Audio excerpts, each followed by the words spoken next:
Hello everyone, in this video I'm going to walk you through how to fix vibration not working on Android. First thing you do is open up your settings and then you go to sound and vibration, which is second option, and right now it's on sound, so what you do is put on vibrate. I put in a vibrate, go to your volume,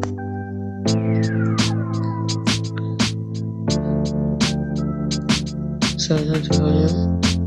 Go to call vibration pattern, choose the pattern you want it to vibrate, and then you go to vibration intensity, increase intensity, then you go to increase intensity, then you go to system sound and vibration control.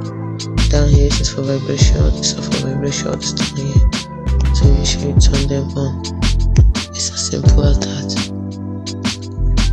And once you done all this, your vibration should start working. It's as simple as that. Hope you found it helpful. If you did, like and subscribe to the channel for more. Thanks for watching.